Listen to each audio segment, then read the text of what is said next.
said there's power in these words, so let's talk. Let's talk. I said there's power in these words, so let's talk. Yeah. Good day, positive vibrations. This is Major, and thank you for tuning to Major TV. Let's talk. We have a very special guest. Really don't need no introduction. Y'all seen on Major TV, on several other platforms, and helping a lot of us, organization wise and everything. And me and her done travel together and everything. And if you don't know this beautiful sister, I'm gonna tell you as much as you want to know about her. Welcome to the platform again, as always. Number love. How you doing, Cody? Tomorrow, Cody speaks. What's going on with you? Hey, I'm doing good, and thank you for having me on your platform. This is a switch for me. You know, I don't talk about myself much, but hey, I say, why not? You dig? Why not? So I'm feeling good, feeling good like a Sheba should. Well, look, you have a lot going on. I'm not gonna let you get away with all that. Even though you do a lot that people don't know about, and I won't lie, I really think it's unfair, and I have to say this. There is a lot of platforms and organizations that you have helped. You was very instrumental, and I'm gonna talk about some things too that I'm gonna catch you off guard, but I'm gonna ask you questions about that too. You know a little bit too much about me. That's that. But first and foremost, welcome to the platform. I feel like your story needs to be told. I feel like you have so much to say. There's so much wisdom inside you. So much you have shared with me. You've helped me grow along the way and what have you. But first, tell us about you. Who is Achoti tomorrow? Who is Achoti speaks? Okay, so I guess you could say I'm a humble spirit, right? I'm just a humble servant of the Most High, trying to do my part to stay righteous and help others achieve that righteous level. Just helping people wherever I can and showing the love. Everybody needs love sometimes, so we fall Right, short. right. We fall short, but then that's the true measure of a person or a friend is when they can stand behind you or stand with you, right, to lift you up when you are down. So I Right. like to be that person, right? All right. Where you get that spirit from? You got that from your mom's? I guess it's a combination of my mom and my dad, right? All right. Um, I grew up very humble beginnings, right? Single family household. My mom raised five children, and I'm the fourth of the five. And so I had a lot of time to spend watching my older siblings do their thing, learning from their mistakes, learning what pissed mom off and what won't piss her off. So just trying to stay in my lane, man. I could count on one hand the times I received a spanking. So so I was always that one that's wanna do the right thing. My siblings called me Miss Goody Two Shoes. So if that's if that can kind of sum it up. So I always wanted to stay on the right side, and with that, I'm just being humble, stand in the background. I was a All wallflower. right. Okay. Cool. I mean, your relationship with your mom have always been close. I know it's when you was talking about him, there was a certain kind of energy that came from you. Yeah, my mom was my best friend for a long time until I got married, right? And of course, Yeah. get married, your husband become your best friend. But yeah, right now my mom is she's very quick, right? She still has have all her faculties, right? She's very swift, right? And All right. so she know all about technology, and for her age, I think that's very, very surprising that she can work around the computer, help me when I have computer issues. So you got to do a system restore, and I'm like, what is that? So yeah, she's very quick with it, and I think that's I get some of my smarts from her, right? All right. In that drive too. She was a go getter, raising five kids by herself in New Mm, Orleans. Yeah, you know what I yeah. mean. So yeah, she Yeah. always has inspired us to be great and go beyond. No, don't just be average. I didn't. She wasn't selling for average. Like she said, I didn't have a choice but to go to college. She said, "You going to college?" She didn't ask me if I wanted to. So Well, you yeah, already let the rabbit the hat. I'm gonna ask you where you're from. Yeah, you say you're from New Orleans, so talk about where up, you're from, how it was coming up in New Orleans, well, and to speak uptown about New Orleans. college too. Say again. And speak about college too, since you mentioned college in New Orleans and what have you. My next question was going to be where you're from, you know, and how your upbringing was, as well as you going to college and whatnot. Well, okay, so like you said, New Orleans, like I said, New Orleans, uptown New Orleans, and then for the majority of my life, uptown New Orleans. Like I said, my mama was always on that about that upward mobility, right? And so we moved a lot, and every time we moved, the housing improved. Even though she didn't get a chance to own a house while we were there, we were renting, but she kept moving us to better locations, better neighborhoods, better housing. And in that process, I never had like many friends. So like, I used to be a loner most of the time, or I can count the number. I still to this day can count the number of friends I've had over my lifetime on one hand. So my mama told me a long time ago, you don't need nobody in this world. You know, you wasn't born in this world with nobody, so you could do it on your own. So I've always, I've never been afraid to be a loner. And so when I went to I spent some time in Miami. We did 2 years in Miami because my mom's job transferred out there.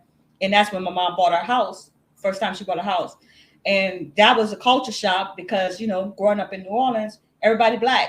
You go to school, everybody's black. And then so melanated, we should say. And then I went to Miami. It was a bunch of Cubans, Haitians, but majority Cubans.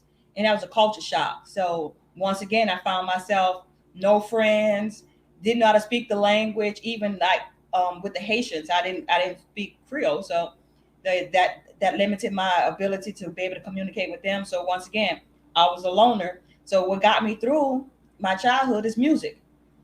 Yeah, I mean, I grew up on LL Cool J and MC Light.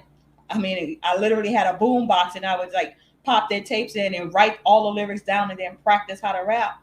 And so I became Speedy T, rapping and everything in high school. You a So rapper? and middle school, yeah, I spit a little bit. All right, So all right.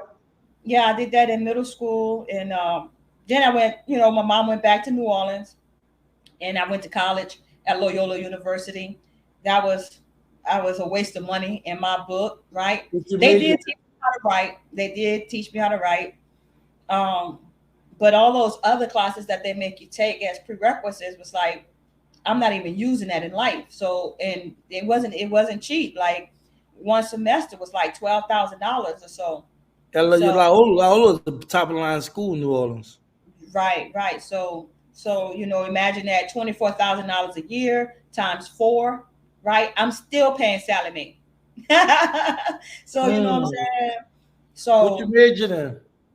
English writing with a minor in secondary education. Yeah. So I learned how to write.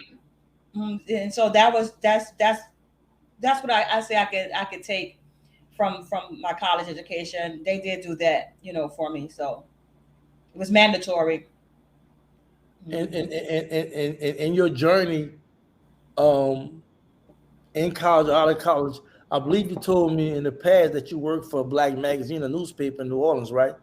Yes, I work for Data News Weekly as the administrative assistant or the personal secretary to the editor, to the owner of the paper. Not the editor, but the owner of the publisher, I should say. And I was also freelance writer and also what do you call proofreader for that paper. So yeah, I was honored to work for that newspaper because my dad was best friends with the current owner's father.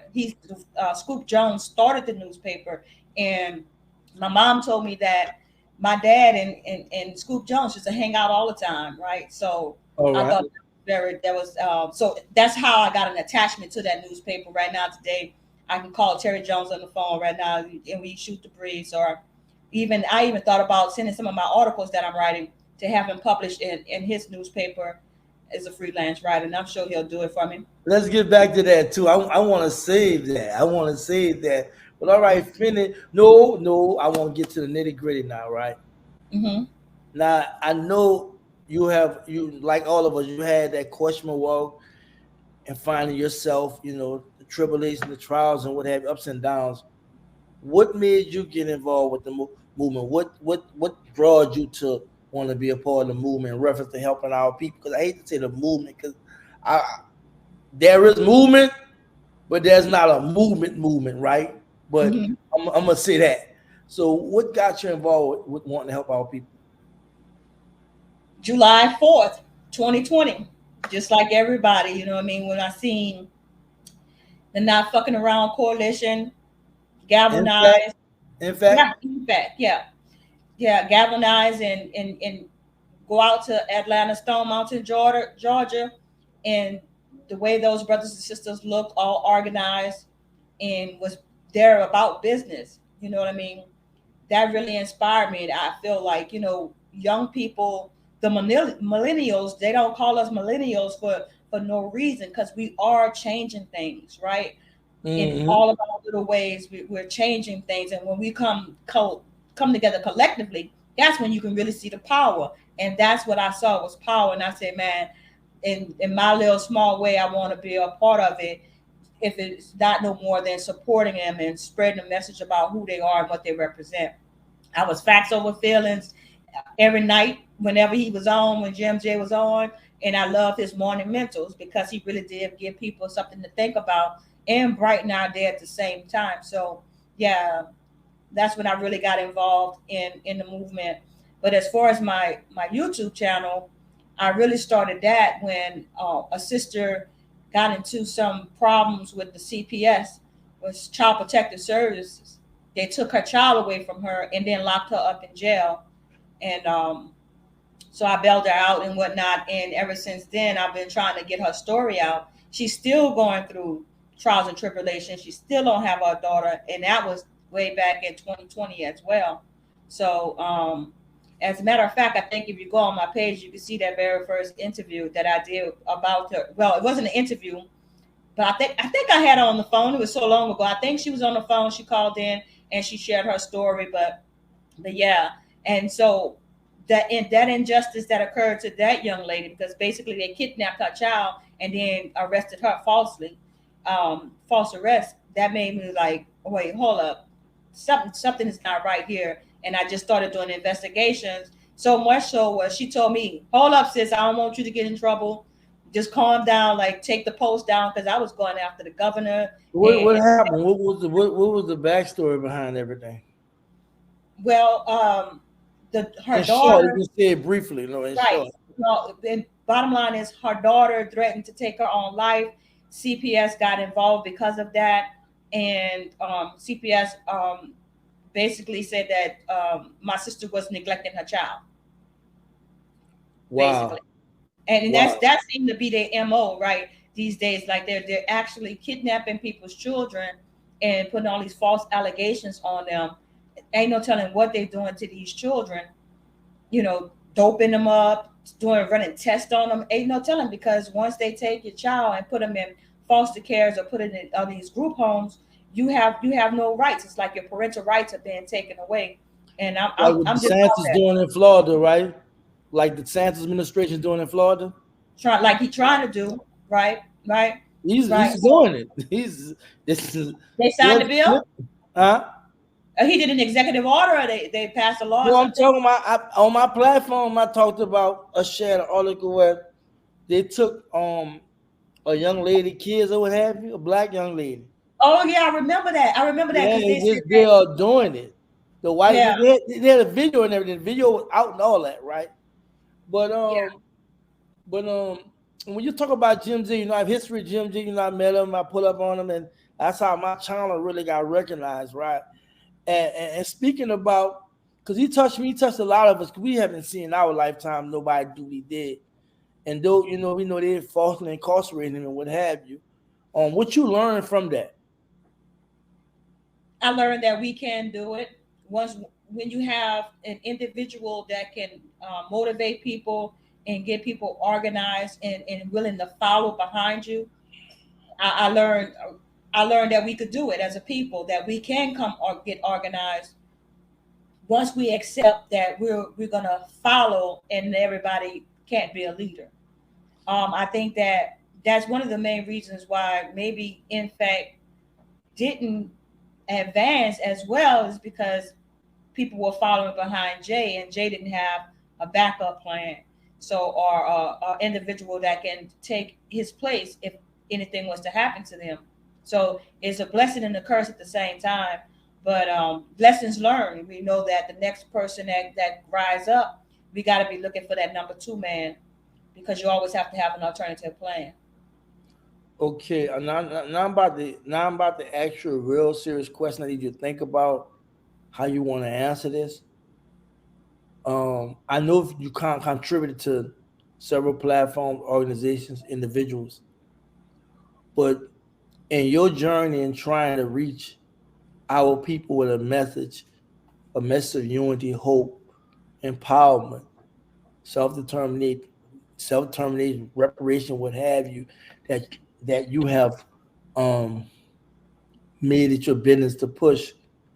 What has been the biggest obstacles you've been running across dealing with our people of the Biggest community? obstacle. My biggest obstacle personally is been staying consistent. Like you said, I No, I'm have not so talking about many. you. I'm talking about with the community.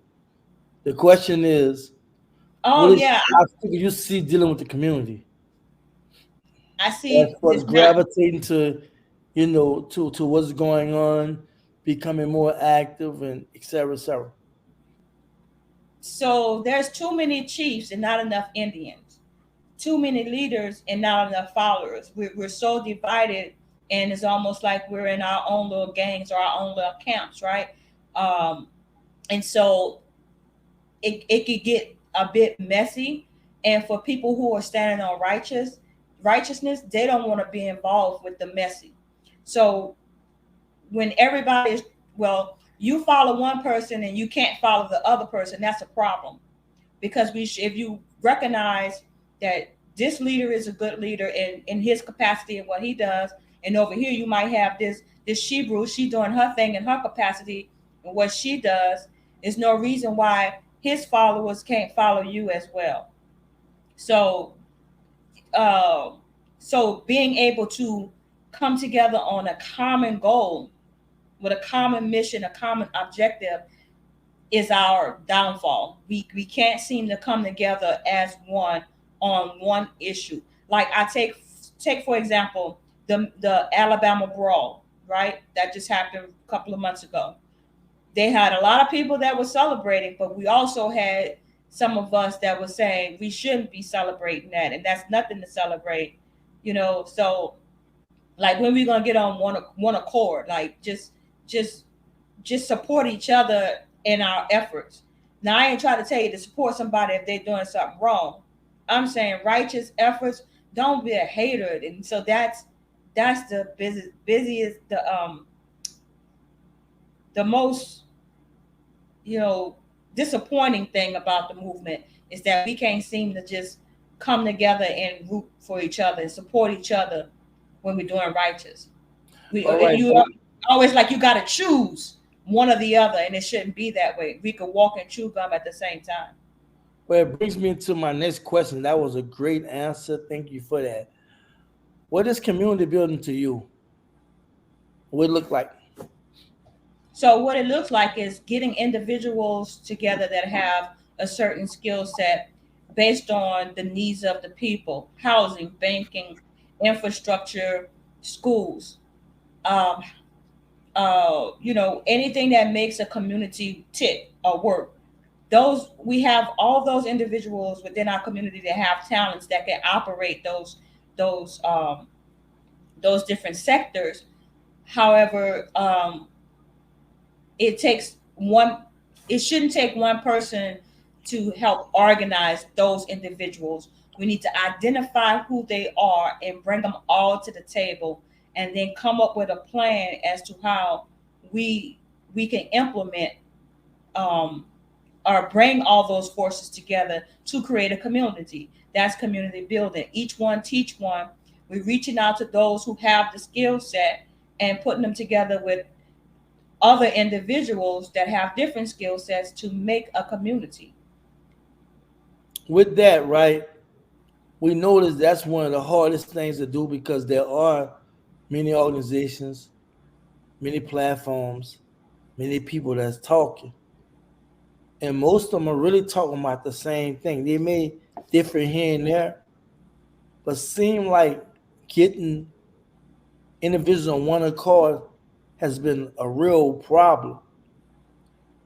Um, I'm gonna go on to my next question, and then we're gonna bounce back to what I was just talking about community building. Well, how can we address the poverty issue, the economical issue in our community with employment, funding and what have you, as well as the violence in our community? How do we address that as well?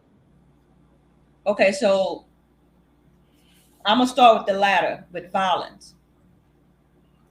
Violence is, and to me, in our community, is a result of lack of resources, lack of good schools, lack of um, commercial stores in our community, lack of economic possibilities for young folks and sometimes old folks. So when you're living in an impoverished area, you're living in poverty, then you have life stresses on you, and you may not operate all the time like in with a stable mind. Scripture says, surely oppression make a wise man mad. And so that's what you see a lot of times in our community, when young brothers are, like we would say, over emotional about things that back in the day we wouldn't even blink at. We'd just laugh it off. But they'll pop you off if you say the wrong thing to them. But that comes with the stress, with having to be in survival mode all the time.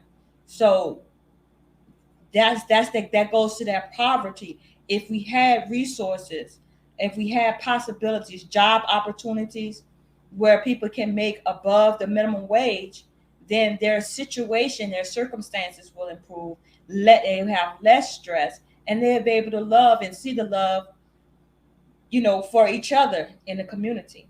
But right now, it's just everybody's just stressed out, wondering how the majority of us are living paycheck to paycheck, wondering how we're going to send our kids to school, wondering how we're going to keep our families safe, because everybody's, seem to be surrounded by chaos all the time. So if we improve the economic standing of our people by way of pooling your resources together, establishing banks where we loan to each other, where we border with each other, rather than going on the outside and bringing out funds back to the community, keeping it in the community, supporting small businesses. I think that, that's a way that you can combat poverty and deal with, reduce the amount of violence that's taking place. People just frustrated, man, because of their state. They feeling desolate, hopeless. Great answer. I totally agree. And picking back about the community building thing, I think that's the biggest problem in our community, and it's just a sidebar. We lose the focus about what we doing this for. We make it more about us. Yeah. And I hate saying I, me, myself. We gotta say we, us, ours, right? And I mentioned that to you when we was talking about behind the scenes about community building. When I won't use I say we, us. That's That's just what. an elephant in the room. We want to talk about news, facts, and comments. Yes. NFNC, what's up, man? Like, I'm proud of you. You got a Thank you black so media very much. platform, I think, not getting enough attention. You're doing your thing. You have been traveling. You've been getting interviews in. You really been talking about some interesting stories. I don't know. I don't know if people know how instrumental you was in supporting Otto. From the day he got arrested to the trial, you was out there. You was out there all them days with your family and whatnot. Let's talk about NFNC. Why you created? What inspired you to start a black media platform? You mentioned his name, Otha Wallace. Um, Mm. I Yeah, I did not like the way he was being portrayed in the media. If you Google Otha Wallace right now, you see so many different negative articles that was written about him. People calling him a murderer. Um, you know, and he hadn't even stood trial. I thought you wasn't until proven guilty is what I'm trying to say. And so I didn't think he was getting a fair share or a fair shot in the media. So I said, well, hell, I'm not to write articles to sway the masses. I said, well, let me write my, start my own website, bringing the news that I feel like the Black community can use. At the same time, get my foot in the door to write about Otho's case, and provide an avenue for other people to keep abreast of what's going on with him. And so that's basically why I did news, facts, and comments. And like you said, I'm all over the place, and I haven't been able to give it the attention that I want to. But yeah, right now that's my baby. So I'm gonna keep on trucking and keep writing these articles when something big comes up, and at the same time still saying donate to Otho.org because he still needs our help. And that's another case of injustice that I said I had to say something, because I seen from the video that the brother didn't do anything wrong, and here he is. He was about to be facing the death penalty for capital punishment murder of a police officer, when that police officer, Yah bless his soul, put himself in that position. And I just didn't think that that the brother was getting positive press. People need to know his story. Well, let's stop for a second. Your website, newsfactsnc.net. It's gonna be strolling across this screen. Newsfactsnc.net. A beautiful, beautiful platform covering all kind of news for the people, of course, but definitely the world, finance, and what have you. We know what happened. If you don't know, Otho was charged. Otho Ozone was charged with killing an officer in Florida, and he was tried, and he was convicted of manslaughter. And it was a victory to the community because of the fact that they was trying to give him the death penalty.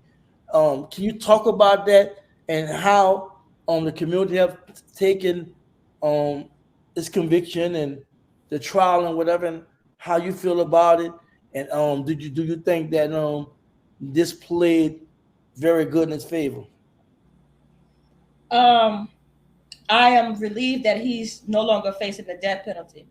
However, he is still facing 30 years, right? The judge is going to make that decision in about 2 weeks. I thought it was 7 to 15.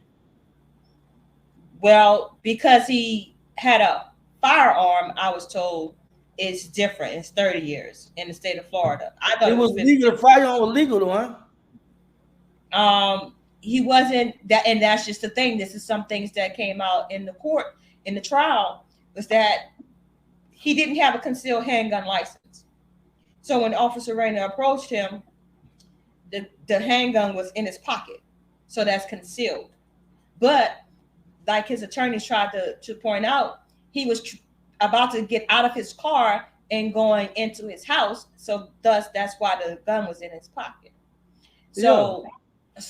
But because he did not have that concealed handgun license, that made it, that should make the gun illegal, though, huh? He murdered someone while committing another crime. So it's like 2 crimes in one.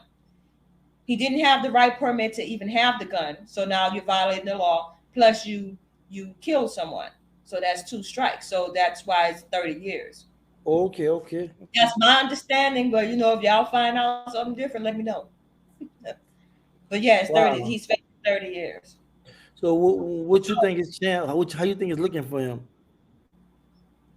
I really don't know. All I do is donate at this point. I found out just the other day that the judge denied his motion for a retrial. The very same judge that presided over his trial decided that he shouldn't have a retrial, which I think there's something that's wrong with that. But I'm not an attorney.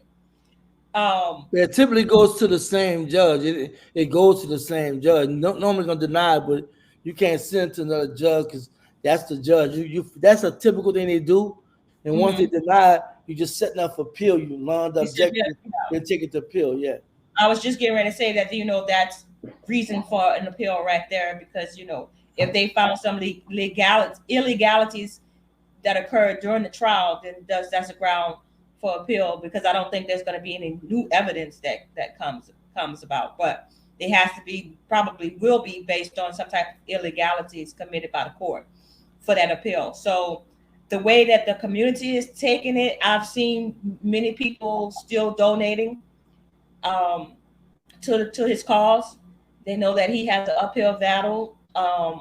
Everyone's, from what I can see in the comment sections of different podcasts, people are saying that he definitely should appeal, and that they feel like he should have gotten off for self-defense. He should have been acquitted on the grounds for self-defense. But now we know that the self-defense wasn't even like on the table. Yeah, A full acquittal wasn't even on in a charging document. So that wasn't even an option. And I think right there, in of itself is flawed, right?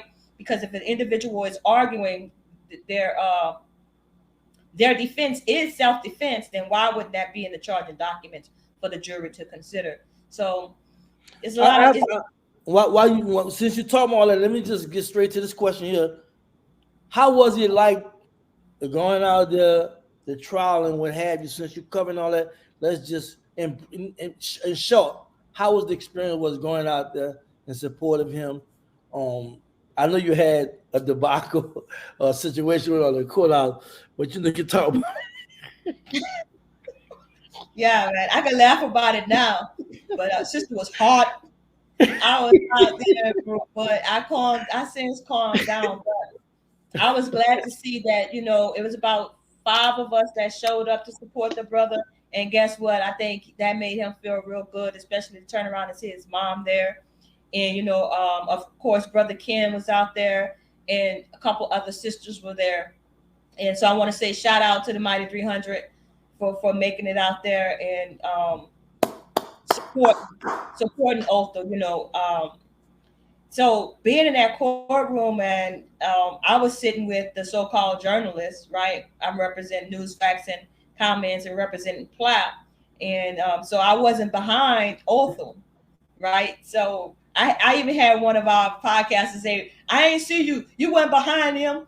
I was like, and I said, I told him I was on the other side behind the prosecutors with the media, and they didn't even respond to me. I was like, you was mad because I wasn't sitting behind Otho. I was doing the job, right?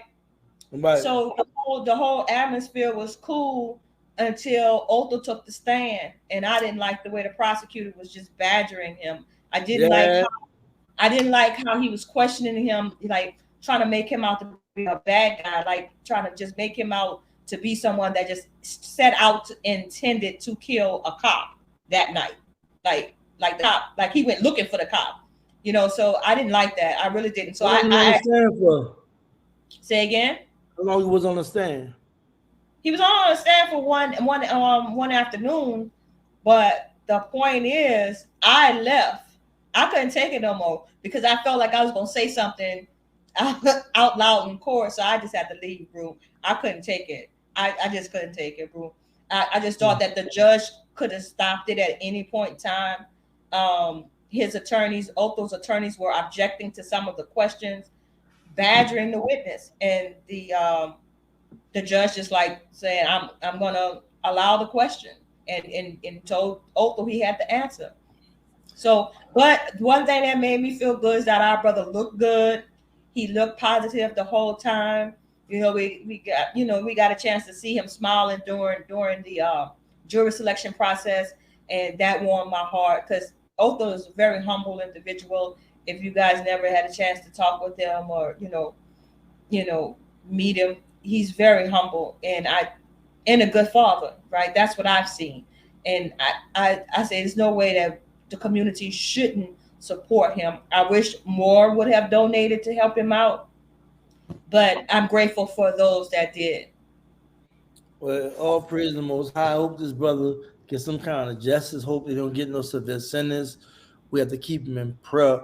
You mentioned about Platt that was really behind him, that played a big old part with helping resurrect what he was going through in reference to getting the funding and getting attorneys. So PLAP stands for People's Legal Aid Project, and that's an organization, a nonprofit organization that was organized by Brother Ken and a couple other ladies. Um, and their mission is to make sure that individuals such as you and I will have legal will have an avenue to have our legal defense Against paid any for kind of wrong, yeah. a lot of With people. Like so, yeah, it's a fund it's that will about the help. people, melanated Yeah, people. it's a fund that will help you if you ever have an encounter with the law and you need funds to pay your attorney to help you guide you through and get you exonerated from the charges. So yeah, that's a great organization to align yourself with because they're very transparent, and Otho Wallace's attorneys were in fact paid through that fund and still being paid through that fund. So the attorneys that were chosen by Platt and approved by Otho.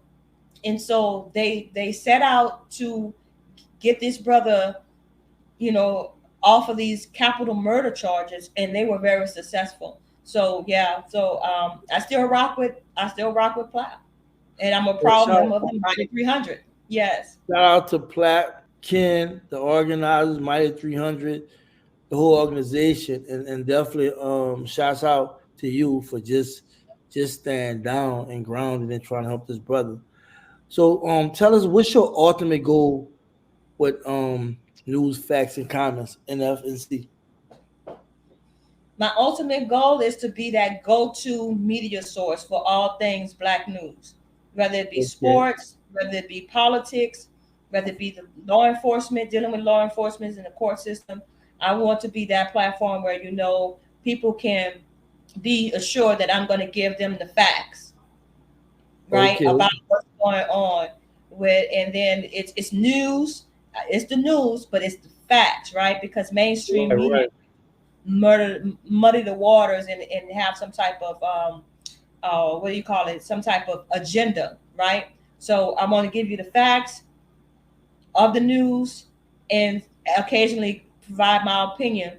That'll be my comments on what's going on around us from a ideal logical perspective. Cool, cool. So what's your view with the state of black media today? What's your opinion about it? Do you think that it's heading in the right direction? And I know we're not a monolith as far as um, all of us operate in the same way how we dispense information and whatnot and topics we talk about. What you how you view black media right now? And I know that's kind of broad, so you can pick whatever Well, way you express it. the first thing that came to mind is that everybody want to be that one that have the story, right? Right. Everybody want to be the one to have that exclusive. But I think that to make a profound um, message get across to the people, everybody has to be on code talking about the same thing. So we have to learn to share information better, not just have it on your platform, but alert others in the media that's trying to get the information out to the people. Alert them to you got a hot news story. Alert them, let them know. Like when I publish things, I typically post it on Instagram and tag individuals or go direct to their box and show them, hey, this is what's happening right now, right? So that they can also tell the people because their followers may not be my followers, but the more that we know, the more of us know, then the more of us can gain knowledge. Knowledge is power, right? So don't try to just keep the news to yourself and just your followers. Spread the word to others that are you know trying to get the information out to the people in a clean way. Also, we got to start with the clickbait topics, right? Because some things are just plain foolishness and that we ought not be talking about, right? Some things are not made to talk about. Some things we need to just keep it under wraps and deal with it as a community rather than putting it on YouTube or Facebook or Instagram where the whole wide world knows what's wrong with us, right? We have to learn how to just some things, keep some, tell some, is what I was told when I was young. So some things have to be kept in house and some things have to be made known. So we have to pick and choose what stories we cover and know why we're covering it, right? Not just because it's popular right now, but how does it benefit the community for you to put that narrative out there? Sometimes you run with stories and then come find out it ain't exactly what it seemed to be. So like, I learned this from you too. I'll call you and I say, well, Major, what you think about this? And you say, well, Cody, I'm gonna wait to see how that play out. I ain't gonna jump on it right now. You say I'm gonna wait to see how that play out. And I was like, that's very wise, because I believe it's in Proverbs. It says that be slow to speak, right? And quick to listen, yeah. Bad. Be slow to speak, quick. So you be keeping your ear, to the grind, my brother. And I appreciate Right. that. And hey, just let me say this. I appreciate the support that you've given me with news, facts, and comments. Like, you've been solid on that. And man, I appreciate your talent and the fact that you want to see me win. That's the kind of love that I accept. That's the kind of love that I will forever show to you, and that's the kind of love that I want all of our people to experience with one another. That it's a family. We're supposed to be a family. So when I come on those lives and I say, "What's up, family?" I really mean like I'm talking to my family, because I love each and every one of y'all. You know what I'm saying? Like, man, We love you I've too. always been that way about my people. Like ever since I was a little girl, like I used to say that's my people. And man, I used to have some real hate for them other groups because I seen how they discriminated against us for no reason like that. I just like that's not right. I They knew from a still discriminate against us. right. So that's not right. But now that I'm older and I know some things, because my second love is law. So now that I'm old and I can speak on these things, and Cody speaks. I just want y'all to know, like, I just want y'all to know what I know. Like, I ain't trying to keep it for myself, right? First and foremost, I want to thank you, Cody, so much for just the love. If y'all don't know, Cody talking about the multimedia slash website slash printing company I started, Major Design, 101.com. She have contributed a lot, helped me out a lot. And I'm not just talking about Major TV. I'm talking about with my multimedia slash website company, what have you. It's been truly a blessing. Behind the scenes working hand in hand with helping her with our platform, putting it together. She's been writing her butt off. She's been traveling, putting boots on the ground, you name it. And as you already know, she was out there for Otha Wilder's trial. And I know the community love you, Cody. Trust me. Every time you come on Major TV, there's a lot of love, a whole lot of love. In your journey of you starting NFNC as a Black media platform, do you feel individuals or parts of the community sometimes pull at you too much to cover just certain stories and topics or news? Well, yeah, I've run into people objecting to individuals that I cover in my interviews. Of course, I did the YouTube influencers activist series, but I interviewed you even. And so some people objected to me interviewing certain people. But like I said, we all are part of this community, and so you may not agree with what someone says or how someone believes, but we ask the tough questions. That's what journalism is about.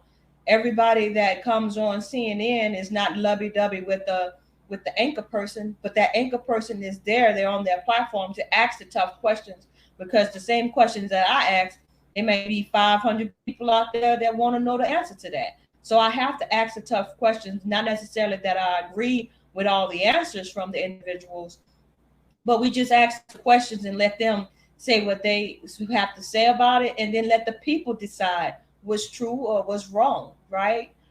So, and so I don't mind, kickback or whatever. But I know one thing: I'm gonna do me, and I'm not gonna let nobody tell me who I should talk to and who I can't talk to, because that's when we get into that click shit. I'm sorry.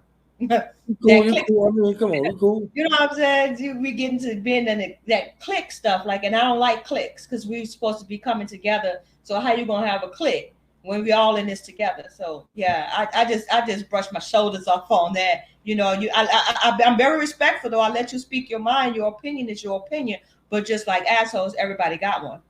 I won't lie, that was my biggest struggle. Outside everything else, I think you talked about. That was my biggest struggle with starting major TV. It was like I was dealing with people that had agendas, that wanted me to talk only about this, that, or what have you, right? And it caused me to lose relationships for a lot of people and what have you. And some of this you know from behind the scenes of you and I being friends talking about it. But I had to ask you that question. That's where that came from. But I'm gonna get very personal. Was you ready for this? Come on now. I told you my life is an open book. All you gotta do is just ask the question. Because trust me, please believe I'm gonna ask you. Well, this is something I think you should think about, and it's not nothing all crazy, but what you want your lasting impression be as far as all the work you're putting in, the hearts you're touching, the people that's listening to you, the things you're doing that people don't even know about, you're associated with, or what have you. What people want to remember you and your walk, and what you want people to say about you. um, Share this with the people right quick. In 2008, um, I had just became a real estate broker, and I was being tugged in all kind of ways with my family, needing me to step up and take responsibility, to take control over their lives, right, and be Right. a guidance to them. So I found myself driving down Hickory Hollow, Hickory Way or whatever, and I got to an intersection, and the thought just played in my mind: what is my purpose in life? And the spirit guide or the most high just told me, just popped in my head, to help people. Your purpose in life is to help people. And as I look back on my life, that's all I've done. I put other people before I put me. Like, I'll be okay, right? I'll be okay. But if I can help someone, so I would have to say that I would want people to lasting impression of me is to be that I help somebody. I help somebody. And so if y'all out there, you need some help, holler at me. And I'll try to see what I can do for you. I'm not that selfish person. So I feel like, everybody needs help sometimes. And if we don't start helping each other, we're gonna always be on this roller coaster ride, in this realm of insanity, because we keep doing the same thing over and over and over again. That's why I always stress: do something for someone else, not just yourself. So yeah, I just want people to remember me as being that person that helped them. If you ever encounter me and you need something, I'm gonna try my best to help you. If I can't do it myself, I'm gonna try to point you in the right direction and find that resource for you so that you can get that help that you need. Beautiful, beautiful. And trust me, I'm the first to raise my hand and attest to that. She has been there for me more than a few times. And she came through when I really needed her, really, really needed her. And she blessed in a big way. But to those who are hearing her say that, please don't take advantage of her, because she's a kind, gentle person. Don't think you can call and just think something gonna happen like that, or she got it like that, to just give and do what have you. Be considerate, because we know the situation in our community is bad. Not in our entire community, but parts of the community. And we know you all are going through something, but just understand, when she talking about giving her, that's what she really means. And I just want to thank you first for coming on Major TV for me in reference to doing this interview. The reason why I wanted you on my platform, I wanted people to see you in the flesh, up in front, center, open, candid about your walk, your journey, and where you at. Unfortunately, I didn't touch upon real estate, but she do love real estate. Probably the next interview down the line, we can talk about the real estate thing and whatever. She's still doing that as well. I wish you would have mentioned it, but she waited to the last part of the interview. I definitely want to thank you so much for coming on Yes. here. And you share your last closing remarks, your social media, everything you have going on. I'll make sure it flashes across the screen and what have you, so people can follow you. Also, be in the description of the video. Of course, you got a lot of things going on. And talk about the your real estate thing as far as the management thing you do, the housing and stuff. Yeah, so I've been a property manager, a real estate property manager since 2010, and I'm still doing it for individuals, just helping them out. You know what I mean? And Um, that's a business. That's your business, though. that's my business. I'm a real estate broker. All So right. and I've been in real estate since 2006. Received my broker's license in 2009, and I'm still active as a broker right now. I'm with What's the name of your business? my registered business is Tomorrow's Realty All right. LLC, and All right. I was doing business as Singleton's Properties for over 15 years. So I asked if you. I asked because I wanted to. You wanted to flag on the screen. We can put it on the screen. You know what I'm now you saying? just put Tomorrow Singleton Broker All for right. right now, because it's some other business affiliations I have right now. I don't want to have a conflict of interest going on, but yeah. So real estate is my third love, right? And then I'm trying to start a farm out here where I can offer some fresh produce and Where some at? chicken, and out here in Pleasanton, Texas. All right. Yeah, we purchased some acreage of land, and we're out here trying to build a farm. Um, so if you have questions about how to start a business, if you have questions about how we do this community building thing, I'm willing to organize individuals that's ready to actually do a community build session and grow from there. Also, I do occasional lives at Achoti Speaks on YouTube, and also news, facts, and comments on YouTube. The website is newsfactsc.net, and Achoti Speaks on Facebook and Achoti Speaks on IG. So, and also I'm on Twitter, not Twitter. What's the other one? X. TikTok.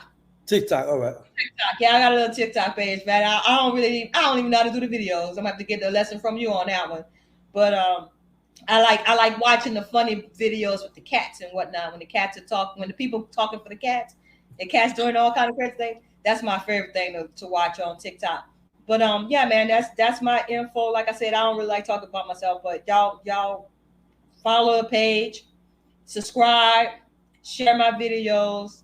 Take the time. I walk it down slow. A lot of people may get impatient, but the information that I bring forth in the videos, the recordings, is very, very useful and resourceful. I'm not going to bring y'all bull crap. I don't do BS. I don't do sensational stories. I just keep it real, keep it 100, and bring you the facts that I think that the news that I think you can use in your life. So to help better you and help better our community, or bring awareness to certain things. So that's Achoti tomorrow in the nutshell. And I want to thank you again, my brother, for having me. Like I said, it's something different from me. Like I don't do interviews except You want to be doing this. You want to be doing this more because you said lots of. We didn't even touch upon about the farm, the real estate, what have you. But we gonna touch upon that. You can finish.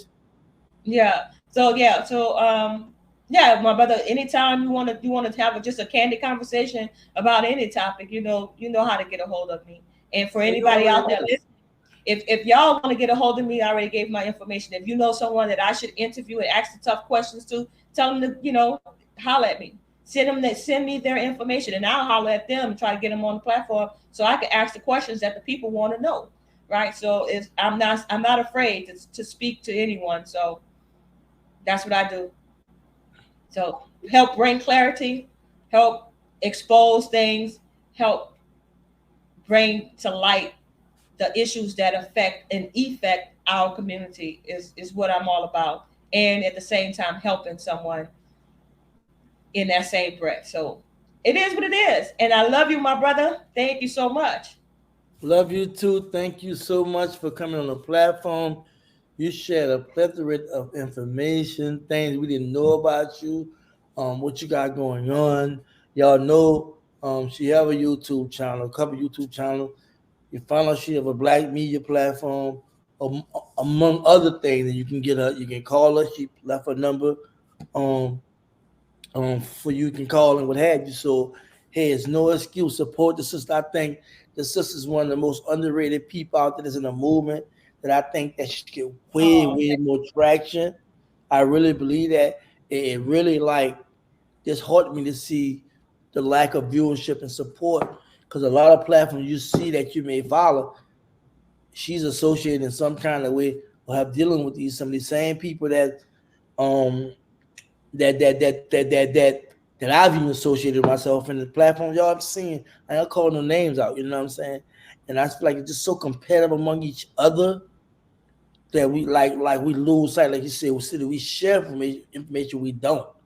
And I just think that it's not cool. So from me to you, please support the sister. That's all I ask because I seen how y'all pour into me, and I know that I haven't been doing feels like I used to, and I have my reasons. I've been bogged down with doing a lot of things outside social media as far as what I do with major TV and as far as my business and stuff like that. And me and Nicole have been doing a lot behind the scenes. So I just want to thank her. I want to thank everybody viewing. Y'all like, share, and subscribe. Definitely get with this sister. We gotta do this again too. We gotta man, do this. you just let me know in advance and we'll put it on the schedule. I just want to tell the people that I love you all with the love of Yahoo. Wow. Stay strong. We ain't got long. Love you. So y'all stay focused, stay strong. Just be you. Peace. Shalom.